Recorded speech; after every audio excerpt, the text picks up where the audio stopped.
आपको दिया है कि सूची एक को सूची दो से सुमेलित करना है और नीचे दिए गए कूट की सहायता से सही उत्तर का चयन करना है। ठीक। सूची एक में दिया है अनुच्छेद और सूची दो में दिया है प्रावधान। यानी कि कौन सा अनुच्छेद में क्या प्रावधान किया गया है आपको दे रहे हैं। हालांकि आपको क्वेश्चन देखने से पहली बार डर लग सकता है कि भाई ये तो अनुच्छेद आपको याद ही नहीं है कि 243 का खा ग घ, ये पूरा कंफ्यूजिंग था, कभी किस में क्या था याद ही नहीं है। ठीक है।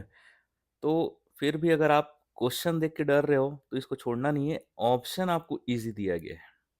अगर आपको एक भी अनुच्छेद का डिटेल पता है तो आप इसमें आंसर तक पहुंच सकते हैं। देखो कैसे। पहला दिया है 243 का।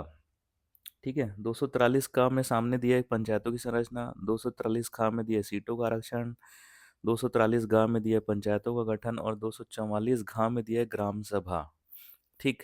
तो याद रखना, जो ग्राम सभा है या पंचायतों का गठन है ये शुरू शुरू वाले अनुच्छेद में होंगे, बाद वाले अनुच्छेद में नहीं होंगे।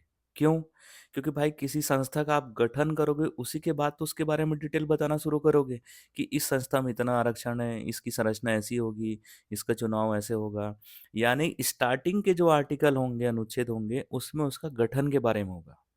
ठीक है। और इसका जो इसके अंदर का डिटेल होगा वो बाद के अनुच्छेद में होगा।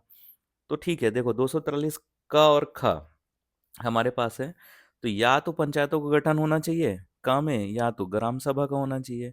अगर आप थोड़ा सा भी आप पढ़े होंगे, हल्का सा भी आपके दिमाग में आ रहा होगा भाई 243 का में अगर ग्राम सभा है, या ग्राम सभा नहीं पढ़े होंगे, अगर पंचायत के बारे में पढ़े होंगे कि 243 खा में ग्राम पंचायत का गठन है, तो आप आंसर तक पहुंच जाएंगे। क्यों? क्योंकि 243 का पहला है डी।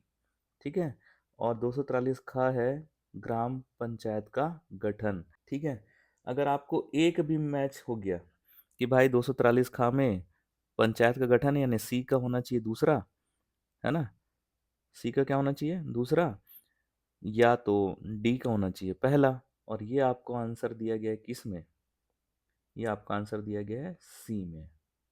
देखो, दूसरा और पहला। ठीक। आया समझ? आपको 243 ग और घा में क्या दिया इससे कोई लेना देना नहीं है। अगर आपको नहीं भी पता था, थोड़ा बहुत भी कॉमन सेंस अगर आप लगाते तो ये आंसर तक आप पहुंच जाते। ठीक है। देखो एक चीज और, आप अगर सी और डी में कंफ्यूज हो जाओगे, मतलब कि 243 का और खा में सी होगा कि डी होगा, है ना। इतना तो कंफर्म है कि सी और डी पहला दूसरा ही अनुच्छेद होगा, यानी कि पहला या दूसरा ही नंबर होगा। और पहला और दूसरा नंबर आगे पीछे जो दिया है सी और डी का, वो ऑप्शन सी में ही दिया है। इसके बाद तो कोई आंसर नहीं है। देखो, बी में पहला में सी में दिया, लेकिन दूसरा कर दिया पहले ए में।